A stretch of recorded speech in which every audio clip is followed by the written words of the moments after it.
اللهم صل على سيدنا محمد يا رب صل وسلم دائما أبدا على حبيبي.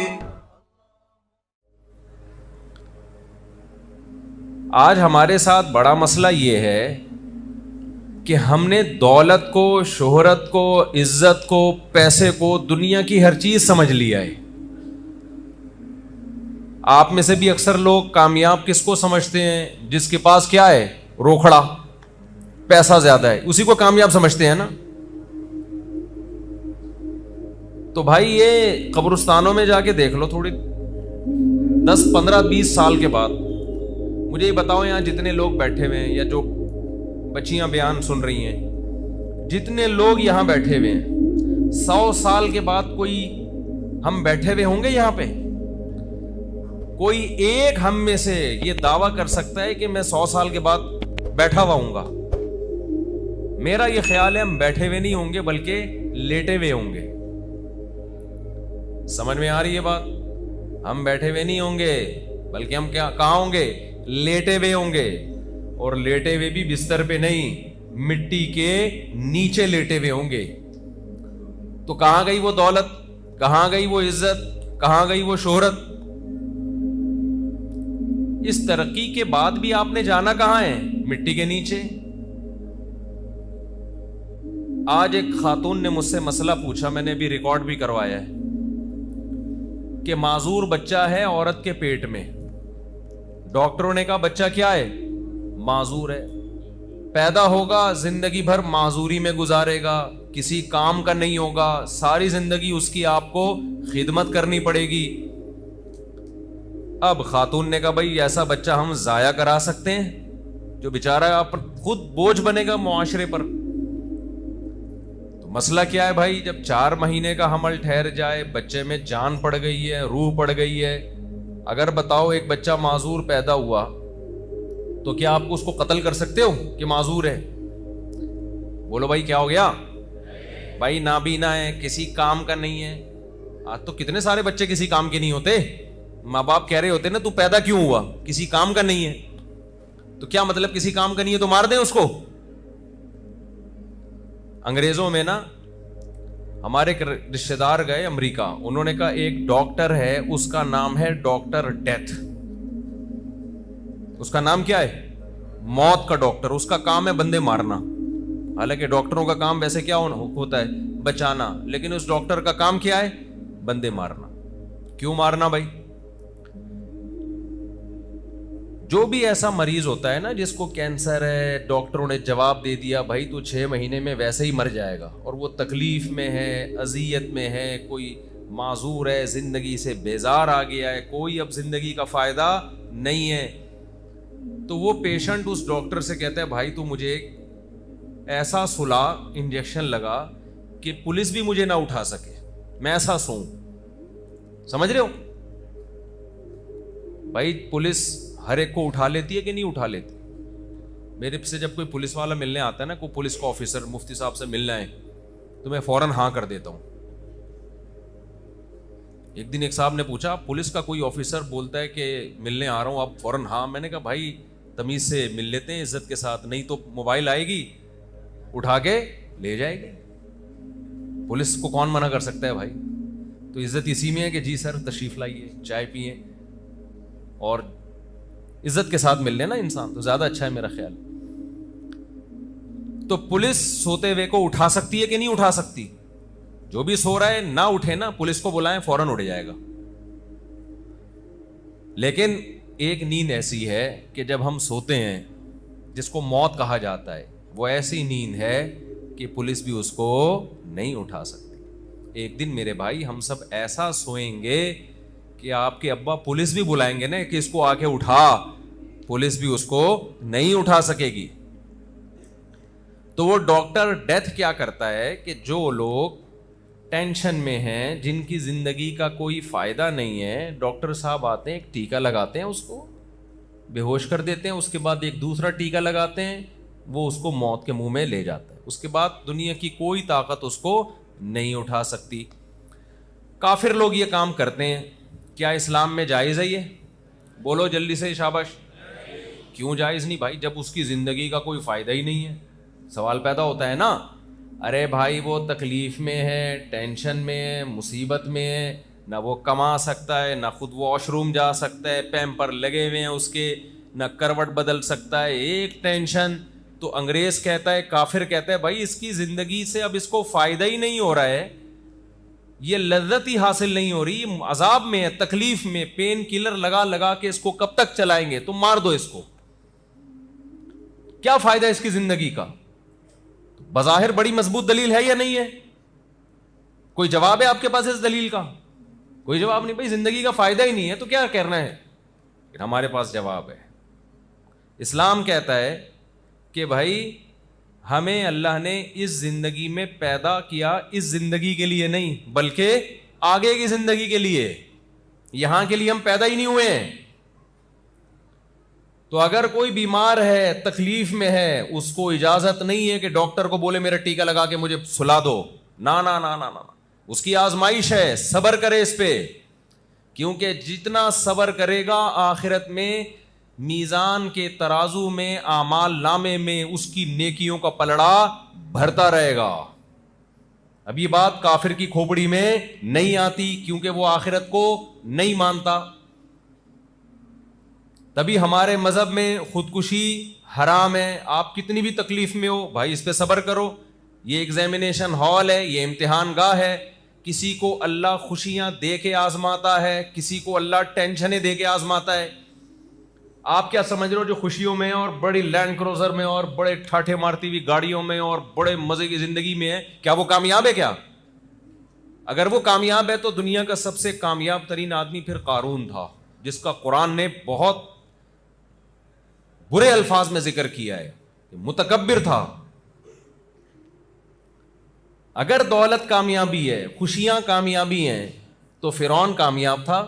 بغیر الیکشن کے کتنے سال مصر پہ حکومت کی اور کتنی پاورفل حکومت کی اس نے.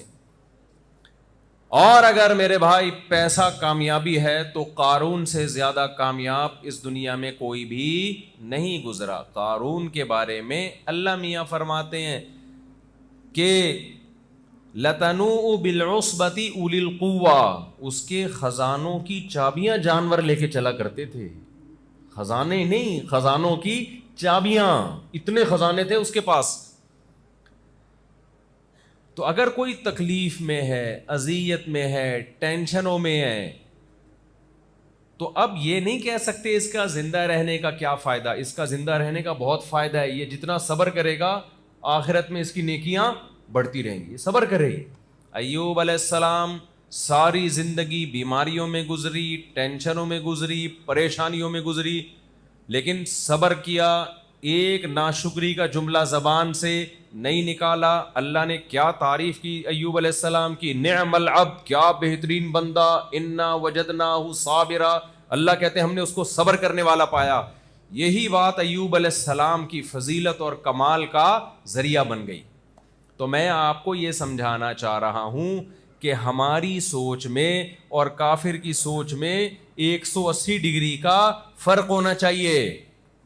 کافر یہ سمجھتا ہے، ہندو یہ سمجھتا ہے، سکھ یہ سمجھتا ہے، عیسائی یہ سمجھتا ہے، یہودی یہ سمجھتا ہے اور مجوسی یہ سمجھتا ہے، دنیا کے جتنے بھی مذہب والے لوگ ہیں وہ یہ سمجھتے ہیں کہ ہم پیدا اس دنیا کے لیے ہوئے ہیں.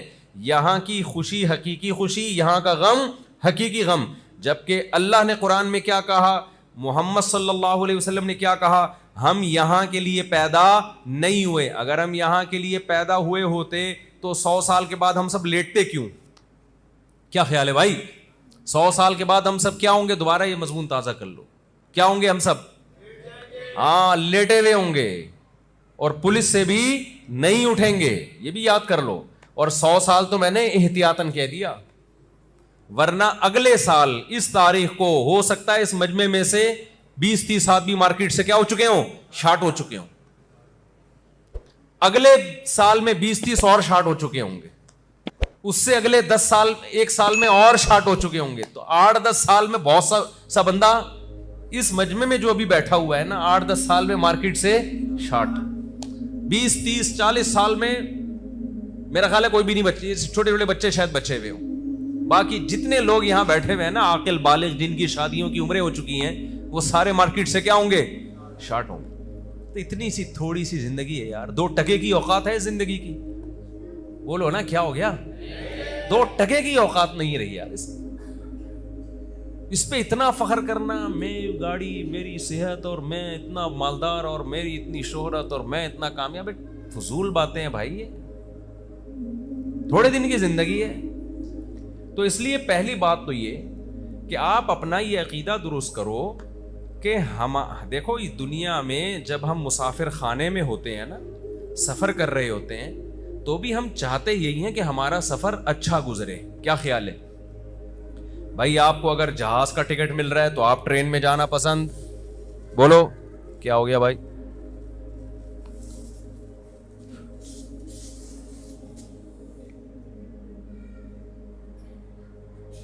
کیا ہو گیا؟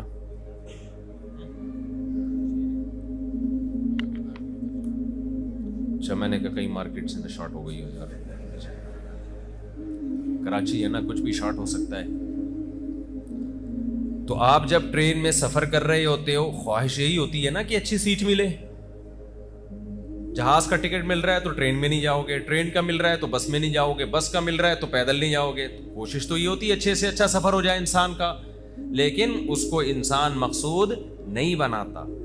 تو اللہ نے ہمیں دنیا میں جو بھیجا، مسافر خانہ بنا کے بھیجا۔ یہ دنیا سفر ہے بھائی، اس میں کوئی ڈیفینس میں رہے گا، کوئی اورنگی ٹاؤن میں رہے گا، کوئی ناظم آباد میں رہے گا، کوئی بیریا ٹاؤن میں رہے گا، کوئی ٹھیلا چلا کے گزارا کرے گا، کوئی جناب بڑے بڑے دفتروں میں بڑی بڑی کرسیوں پہ بیٹھ کے گزارا کرے گا۔ لیکن اللہ میاں نے ایک بات بتا دی کہ ٹماٹر والا کبھی کسی لینڈ کروزر والے کو اور بڑے بزنس مین کو دیکھ کے احساس کمتری میں نہ جائے، کیونکہ 50-60 سال کے بعد پولیس اس کو بھی نہیں اٹھا سکتی، اور 50-60 سال کے بعد ٹماٹر والے کو بھی پولیس نہیں اٹھا، دونوں ایک جیسے ہو جائیں گے۔ قبر میں جانے کے بعد پتہ چلتا ہے یہ ٹماٹر بیچتا تھا، یہ رکشہ چلاتا تھا، یہ چوکیدار تھا، یا یہ 20ویں گریڈ کا آفیسر تھا، اندر جا کے پتہ چلتا ہے۔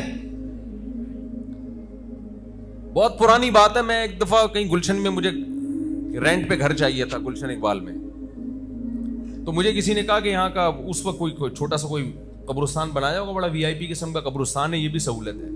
میں نے کہا میرے بھائی قبرستان اوپر سے وی آئی پی ہوتا ہے، اندر سے کیا ہوتے ہیں؟ سارے ایک جیسے ہوتے ہیں۔ اندر جتنے کیڑے میرے بھائی 22ویں گریڈ کے آفیسر کی لاش پہ ہوتے ہیں نا، ایک آدمی جو 2 کروڑ روپے مہینے کما رہا ہے، جتنے کیڑے اس کی لاش پہ ہوں گے، ٹماٹر والے کی لاش پہ بھی اتنے ہی کیڑے ہوں گے۔ سمجھ میں آ رہی ہے بات کہ نہیں آ رہی ہے؟ تو تھوڑے دنوں میں حساب کتاب کیا ہونے والا ہے؟ برابر۔ تو پھر اس دنیا کی ٹینشن لینا، میں غریب کیوں ہوں، وہ مالدار کیوں ہیں، اور اس کی سیٹنگ وہاں چل رہی ہے، میری کیوں نہیں چل رہی، یہ بھی یہ لڑکوں کے آج کل بڑے مسائل ہیں۔ سیٹنگ کسی کی چلتی ہے، شادی کسی اور کی ہوتی ہے، یہ بڑا مسئلہ آج کل چل رہا ہے۔ میں اکثر شعر سناتا ہوں نا، دل کے ارماں آنسوؤں میں بہہ گئے، ان کے بچے ہم کو ماموں کہہ گئے۔ اس کو میں ایکسپلین بھی کرتا ہوں۔ ایک صاحب مجھے کہنے لگے آپ کی اتنی شادیاں ہیں ماشاءاللہ، تو کہیں انکار بھی ہوا آپ کا؟ میں نے کہا 20 جگہ انکار ہوا ہے بھائی، 20 جگہ۔ اور انکار پہ اتنا غم نہیں ہوتا انسان کو، غم اس پہ ہوتا ہے آپ جہاں چاہ رہے تھے وہاں انکار کر دیا، پہلا دھچکا۔ پھر آپ کو خبر ملتی ہے اس کی کہیں اور شادی ہو گئی، دوسرا دھچکا۔ تیسری خبر ملتی ہے اس کا بچہ ہو گیا، ڈپریشن میں جائے گا نہیں جائے گا آدمی؟ چوتھی وہ بچہ بڑا ہو کر آپ کو ماموں بول رہا ہے، تو زیادتی ہے نا؟ بتاؤ یار، یہ زیادتی ہے یا نہیں؟ تو ماموں کیوں بول رہا ہے یار، کچھ اور بول دے نا۔ لیکن یہ سارے غم اللہ نے چھڑوں چھاٹ کے لیے دنیا میں رکھے ہیں۔ یہ جو چھڑے جتنے بھی گھومتے ہیں، اور یہ جو یہاں چھڑے چھاٹ بہت بیٹھے ہوئے ہیں، ایک بات یاد رکھ لو، یہ آج کل بہت بڑی ٹینشن ہے، محبتوں کا ناکام ہو جانا، خودکشیاں سب سے زیادہ اس پہ ہوتی ہیں۔ یہ میرا موضوع نہیں ہے، بیچ میں آ گئی یہ بات تو جلدی سے چلاتا ہوں میں اس کو۔ سب سے زیادہ خودکشیاں کس پہ ہو رہی ہیں؟ جہاں چاہتے تھے وہاں نہیں ہوئی، کھمبے سے لے جا کے لٹک جاتا ہے آدمی۔ آپ جاؤ عباسی شہید ہاسپٹل میں، اور جتنے بھی بڑے بڑے ہاسپٹل ہیں نا، ان کے ایمرجنسی میں جو خودکشی کے کیس آ رہے ہیں نا، 99.999، یہ بے روزگاری نہیں ہے اس میں، 99.999 یہ ہے کہ ان کے بچے آپ کو کیا کہہ رہے ہیں؟ ماموں. بچے ماموں کہنا شروع کر دیتے ہیں. اس پہ خودکشی ہوتی ہے. اس پہ بھی سوچو بھائی, دنیا کیا ہے؟ مسافر خانہ ہے, مل جائے ٹھیک ہے, نہیں ملے دفع ہو یہاں سے یار, ایسی کی تیسی. جس کے حسن پہ آپ مر رہے ہو, کیا وہ ہمیشہ حسینہ رہے گی؟ بولو نا, کیا ہو گیا؟ حضرت حکیم اختر صاحب رحمہ اللہ تعالی ایک شعر پڑھا کرتے تھے, تو مجھے بیان میں بیٹھ کے وہ شعر یاد آتا ہے کہ میں شعر یاد کر لوں. آپ کیونکہ ہمیشہ ادھورا شعر سناتا ہوں, پورا آتا نہیں مجھے, پھر میں سوچتا ہوں جب گھر جاؤں گا تو وہ پورا شعر دیکھوں گا ہے کیا, تاکہ صحیح شعر پڑھوں. اس کا خلاصہ میں سنا رہا ہوں اپنے الفاظ میں, کہ پتہ نہیں کچھ اس طرح کے الفاظ ہیں ان کے کہ ختم زندگانی ہوئی, کوئی نانا ہوا کوئی نانی ہوئی. جس محبوبہ پہ آپ مرتے تھے, صبح شام اس کے نام کی تسبیح جھپتے تھے, اور میں, میری ابا, میری شادی یہاں ہوگی تو میں کروں گا, ورنہ میں مر جاؤں گا, میں اس کے بغیر نہیں رہ سکتا. Both are made for each other, یہ انگلش میں یاد کیا ہوا ہے لڑکوں نے. ہم دونوں ایک دوسرے کے لیے بنے, ایسے ایسے ڈائلاگ چلا کرتے تھے. تو بھائی وہ تھوڑے دنوں کے بعد اس کا حسن کیا ہونے والا ہے؟ ختم. ٹھیک ہے, انسان کو محبت ہوتی ہے, دل مائل ہوتا ہے, یہ نیچرل ہے, لیکن اس کو ایک حد سے آگے لے جانے کی کوشش مت کرو. کہیں محبت ہو گئی, عشق ہو گیا, پیغام بھیج دو بھائی, شادی ہو گئی ٹھیک ہے, نہیں ہوئی دفعہ, ایسی کی تیسی یار.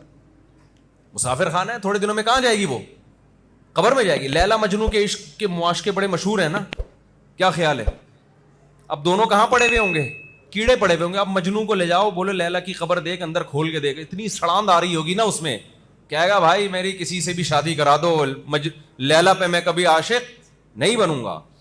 ادھر روح جسم سے نکلی 2-3 دنوں میں باڈی کا ایسا حشر ہوتا ہے, اللہ بتاتے ہیں کہ یہ تھا وہ جس پہ تو پاگلوں کی طرح عاشق ہوا ہوا تھا. یہ نوجوانوں میں آج کل بہت بڑا مسئلہ بن گیا, عشق معاشقے, زندگیاں برباد کر رہے ہیں اس کے پیچھے. ایک بزرگ تھے, ان کا ایک مرید تھا, وہ کسی باندی پہ عاشق ہو گیا, بزرگ کی باندی پہ, اپنے پیر و مرشد کی باندی پہ کیا ہو گیا؟ بولتے کیوں نہیں, عاشق, لٹو ہو گیا. ان پیر صاحب کو پتا چلا کہ باندی میری ہے, لٹو کون ہو رہا ہے؟ باندی میری ہے, لٹو یہ ہو رہا ہے. انہوں نے اس کا علاج کیا. وہ مرید کہتا ہے بھائی میں دل میرا تو میں اس کے بغیر زندہ نہیں رہ سکتا.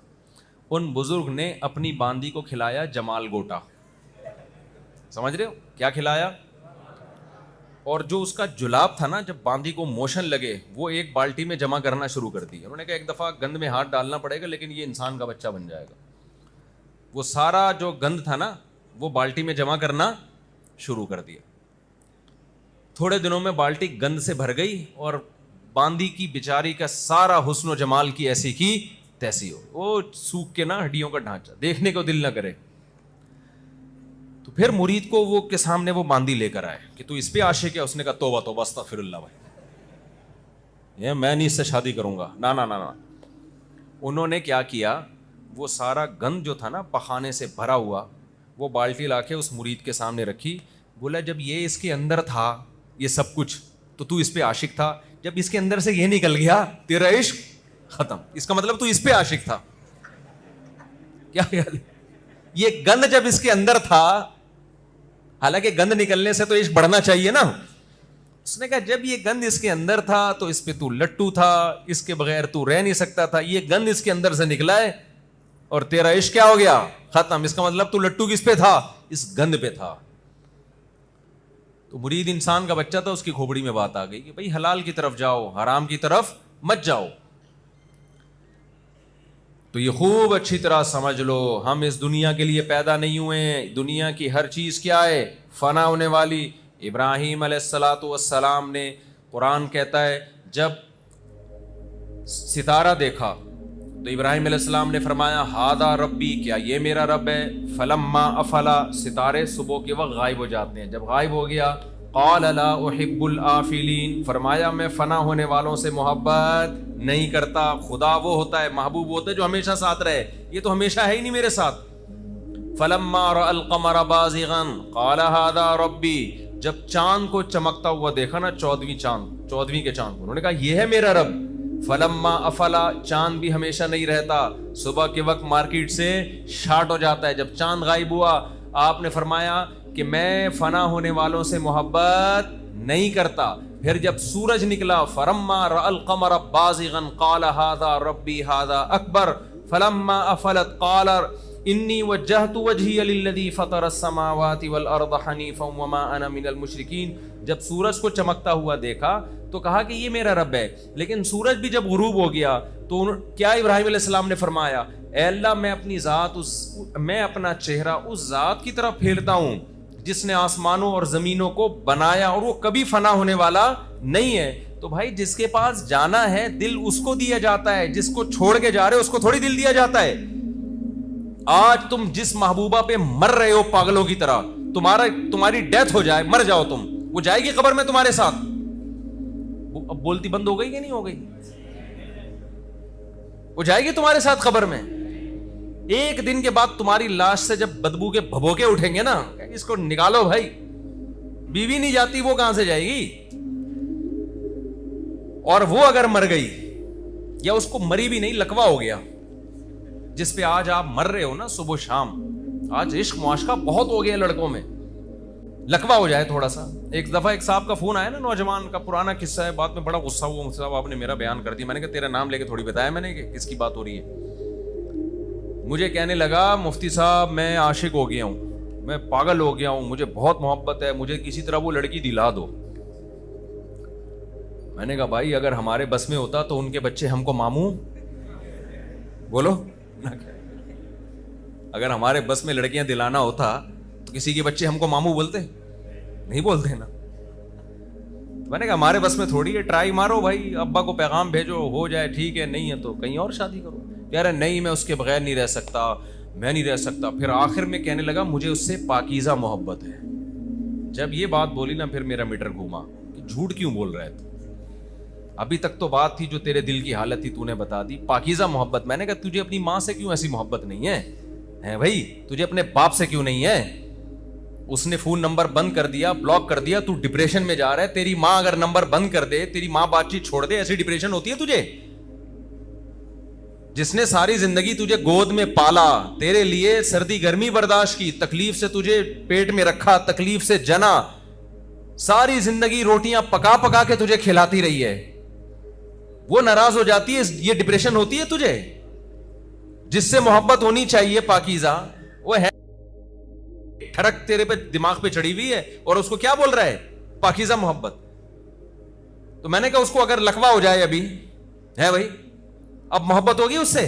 آپ بتاؤ آپ کی کوئی بڑی محبوبہ تھی اور both are made for each other جیسے الفاظوں کا تبادلہ ہوتا تھا, آپ تھوڑے سے, آپ کو کہیں فالج کا ہلکا سا اٹیک ہوا, آپ کی جو الائنمنٹ ہے نا تھوڑی سی آؤٹ ہو گئی, جیسے گاڑیوں کی الائنمنٹ آؤٹ ہو جاتی ہے نا, آپ کی الائنمنٹ کیا ہو گئی؟ ابے تھوڑا سا بونٹ میں کام نکل آیا, آپ کے تھوڑا سا کام نکلا ہے. ڈاکٹر نے کہا یہ ڈینٹنگ کا کام, ڈینٹنگ پینٹنگ کا کام ہے. بعض دفعہ تو اتنا کام نکلتا ہے پورا ریپیئرنگ کروانی پڑتی ہے. میرے پاس کچھ عجیب سے لوگ بھی آتے ہیں, تو میں بعض لوگوں کے بارے میں کہتا ہوں بھائی آپ ریپیئرنگ سے ٹھیک نہیں ہوگے, کھول کے دوبارہ جوڑنا پڑے گا آپ کو. ایسے دماغ کے لوگ آتے ہیں نا, ان سے میں کہتا ہوں اب آپ اتنے خراب ہو چکے ہو کہ آپ ریپیئرنگ سے ٹھیک ہونے والے نہیں ہو, اب آپ کو کھول کے دوبارہ جوڑ کے نئے سرے سے انسان بنانا پڑے گا. تو مجھے ایک بات بتاؤ, جس پہ آپ مر رہے ہو, دل دے بیٹھے ہو, اس کو تھوڑا سا فالج کا یا لکوے کا اٹیک ہو اور جو چہرے کی الائنمنٹ تھوڑی سی کیا ہو جائے, آؤٹ ہو جائے, 2 سیکنڈ کے اندر سارا عشق کیا ہو جائے گا, کافور. ہمارا ایک دوست ہے اسکول میں کسی لڑکی پہ عاشق ہو گیا, پاگل ہو گیا, تو اس کے گھر کے باہر چکر لگا رہتا ہے, اس کی گلی سے کبھی ہٹتا نہیں تھا, پٹا بھی ایک دفعہ محلے والوں سے, نہیں جی پاگل. اللہ کی قدرت, اس لڑکی کو کوئی ایسی بیماری ہو گئی, اس کے یہاں کو گومڑا سا نکل آیا کچھ. تو جب اس نے دیکھا نا گلیوں کے چکر بھی چھوڑ دیے اور وہ جو سارا عشق تھا 2 سیکنڈ میں کیا ہو گیا, کافور. تو یہ وہ عشق ہے جس کے لیے نوجوان کھمبوں سے چپک کے حرام موت مر رہا ہے اور جہنم کی آگ میں اپنے آپ کو ڈلوا رہا ہے, اور لڑکیاں بھی اسی طرح پاگل ہو جاتی ہیں. تو میرے بھائی شاعر نے کہا ہے نا، جگہ جی لگانے کی دنیا نہیں ہے، یہ عبرت کی جا ہے، تماشا نہیں ہے. دنیا کو زیادہ لفٹ نہ کراؤ، اتنا لفٹ کراؤ جتنا یہاں پہ رہنا ہے. جہاں ہو گئی ٹھیک ہے، نہیں ہوئی تو کہیں اور ٹرائی مارو. سمجھتے ہو کہ نہیں سمجھتے؟ تو میں وہ جلدی سے اب سورہ لقمان کی تو وہ کروں، یہ تو درمیان میں ایک بیچ میں کچھ باتیں آ گئیں. تو میں یہ عرض کر رہا تھا میرے بھائی، ہماری زندگی کا جو طرز حیات ہے اس میں اور کافر میں زمین اور آسمان کا فرق ہے. کافر کہتا ہے اللہ نے ہمیں اسی دنیا کے لیے پیدا کیا، یہیں ہم انجوائے کریں گے. ہم کیا کہتے ہیں، اللہ نے ہمیں دنیا کے لیے نہیں بلکہ کہاں کے لیے پیدا کیا؟ آخرت کے لیے. یہ مسافر خانہ ہے. اگر کسی کو یہاں سے ٹرین کراچی سے پشاور جا رہی ہے، کسی کو آپ نے سفر میں ٹرین میں بٹھا دیا اور سفر ذرا لمبا ہو گیا تو کچھ بے وقوف کہنے لگے ہم اسی ٹرین کے لیے پیدا ہوئے ہیں. تو عقل مند کیا کہے گا، بھائی یہ ٹرین تو ایک ذریعہ ہے، پیدا ہم نے جانا کہاں اس کے ذریعے؟ پشاور جانا ہے، لاہور جانا ہے. تو اللہ میاں نے دنیا کے سفر میں ہمیں اس لیے بھیجا کہ ہم نے جانا کہاں ہے؟ ہم نے آخرت میں جانا ہے. پہلے برزخ کی حیات ہے، اس کے بعد موت کے بعد زندگی ہے، آخرت کی حیات ہے. یہاں ہمیں پیدا اللہ نے کس کے لیے کیا؟ آخرت کے لیے کیا ہے. تبھی اللہ مارے گا، سب کو ختم کرے گا. تو جب آخرت کے لیے کیا ہے تو ہر وہ کام جو آخرت کی طرف بڑھنے کا ذریعہ بنے وہ ہم نے کرنا ہے، اور ہر وہ کام جو آخرت کی زندگی کو برباد کرنے کا ذریعہ بنتا ہے ہم نے اس سے بچنا ہے. تو پہلے یہ بات اپنی کھوپڑی شریف میں بٹھا لیں. آپ لوگ سمجھتے ہو کہ نہیں سمجھتے؟ اور کمال کی بات یہ کہ جو آخرت کو مقصد بنا لیتا ہے نا کہ میں نے خدا کو خوش کر کے زندگی گزارنی ہے، کمال کی بات یہ آخرت تو بعد میں ملے گی، دنیا میں بھی خوشیاں مل جاتی ہیں اس کو. میں ایک چند مثالوں سے بات سمجھاتا ہوں. دیکھو، ایک آدمی کو ٹینشن ہو رہی ہے، ڈپریشن ہو رہی ہے. اس کا یہ نظریہ ہے کہ مجھے خدا نے کس کے لیے پیدا کیا؟ آخرت کے لیے.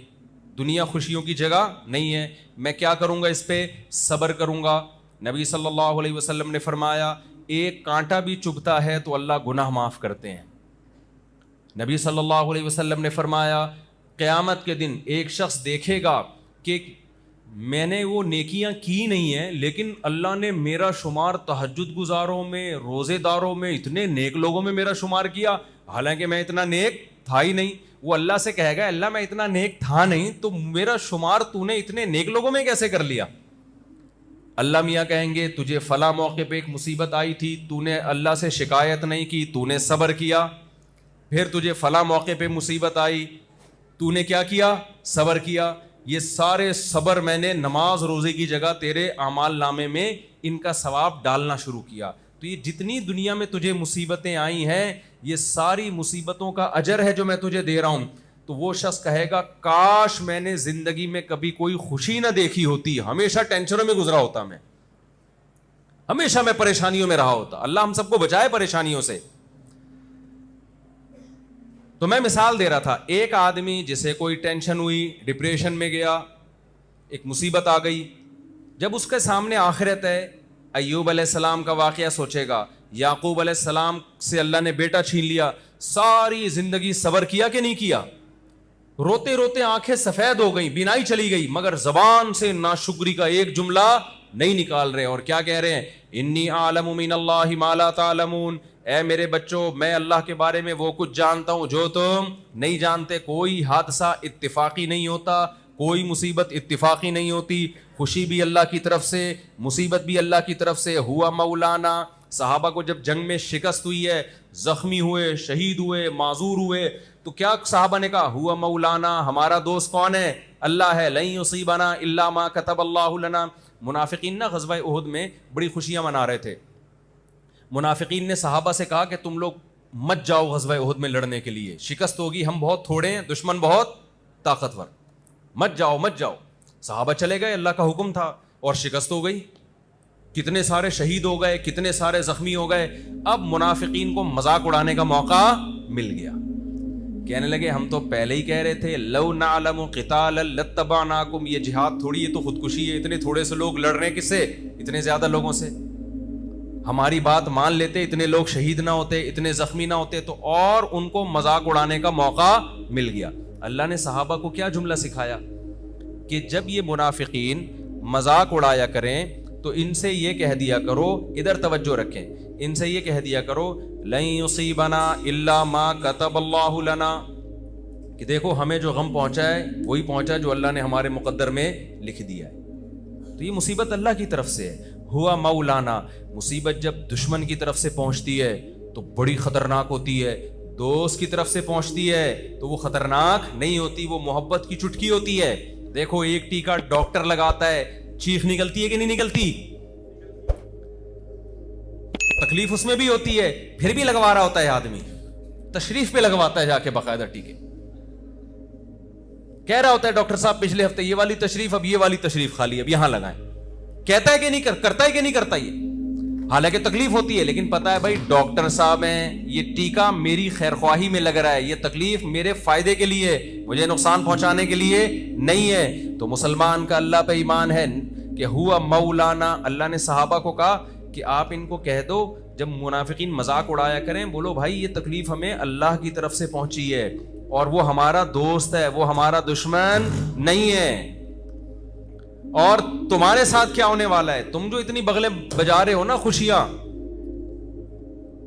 تو یا تو اللہ تمہیں ہمارے ہاتھوں سے ذلیل کرے گا یا جہنم کی آگ ہے تمہارے لیے.